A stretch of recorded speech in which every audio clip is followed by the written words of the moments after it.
अरे रामू, मैंने तुम्हें कितने महीने पहले 50,000 रुपया उधारी में दिया था। तुमने अभी तक सूद समेत मुझे वो पैसा नहीं लौटाया। मालिक, अभी आप मुझे और 2 महीने का मोहलत दीजिए, मैं आपको 50,000 रुपया सूद समेत लौटा दूंगा। ठीक है, लेकिन 2 महीने के अंदर अगर मुझे 60,000 रुपया नहीं मिला तो देख लेना मैं क्या करूँगा। और तुम्हारा खेत का कागजात तो मेरे पास ही है। ठीक है मालिक।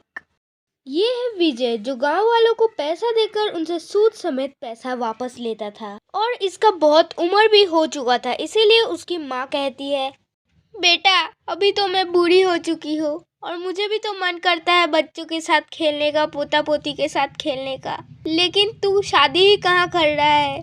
तू शादी कर ले बेटा, तेरा भी तो उम्र हो रहा है। ठीक है माँ, मैं लड़की ढूंढकर शादी कर लूँगा। कुछ दिनों बाद विजय एक लड़की देखकर शादी कर लेता है। 1 वर्ष के बाद, बहू जरा सुनो।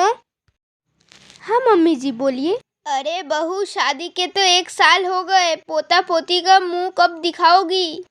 ये सब थोड़ी कुछ मेरे हाथ में है, ये सब तो भगवान के हाथ में है। नहीं नहीं, मुझे ये सब कुछ नहीं सुनना, मुझे चाहिए तो चाहिए। बेटा सुन, मैं तुझसे बहुत जरूरी बात करने आई हूँ।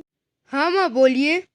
मुझे लगता है कमला का और बच्चा नहीं हो पाएगा, तू और एक शादी कर ले। मुझे भी तो पोता पोती का शक्ल देखना है।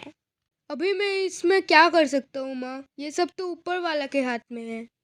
नहीं नहीं, मैं एक लड़की ढूंढ लूंगी, तो उससे शादी कर लेगा। इसको भी पालेंगे और उसको भी पालेंगे, हमारे पास बहुत पैसा है।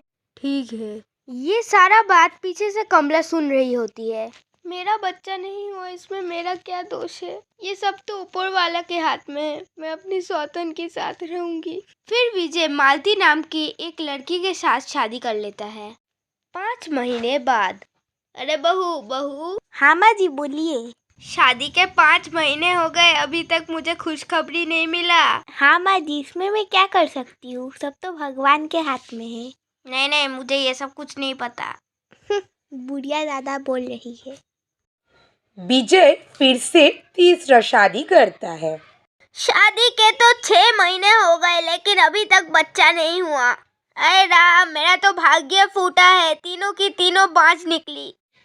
अरे माँ जी, आप ये कैसे बात कर रहे हो? हम लोग तीनों ही कैसे बाज हो सकते हैं? मुझे लगता है आपका बेटा में कोई खोट है। उनका इलाज करना पड़ेगा, डॉक्टर के पास जाना भी पड़ेगा। मुंह संभाल के बात करो, मेरा बेटा में कोई दोष नहीं, तुम लोग तीनों ही बाज हो। छोटी, अब तुम ही बताओ, अब कैसे ले जाए उन्हें डॉक्टर के पास? ये आप मुझ पर छोड़ दीजिए, उनको मैं मना लूंगी। चलिए जी, डॉक्टर के पास चलते हैं।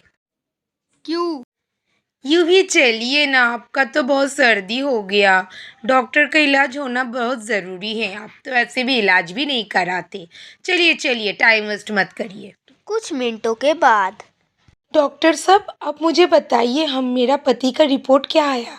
मैंने आपका पति का चेकअप किया और उसके बाद हमें पता चला कि आपके पति में ही कमी है।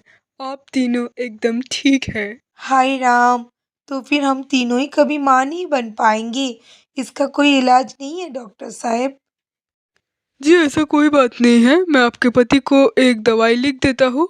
आप उसे डेली 6 महीने तक खिलाइएगा, तो आई होप रिजल्ट बहुत अच्छा निकलेगा। 1.5 साल बाद तीनों का ही बच्चा हो जाता है और उनकी सास भी बहुत खुश हो जाती है।